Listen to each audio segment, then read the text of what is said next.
बरसिंघा grammar Pradeep पुरोहित गत 3 वर्ष तले सड़क दुर्घटन गुरुतर आहत होई तांकर गोटे गोड़ एवं हाथ संपूर्ण भावे काम करुनी।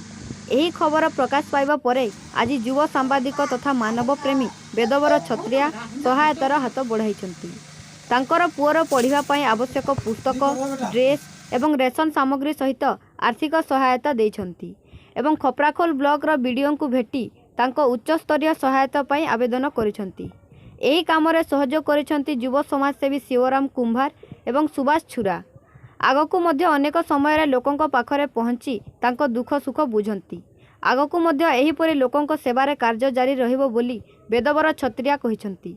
तांकर एही बोली कार्य को बुद्धिजीवी महल रे साधु सुबाद जणाइछंती।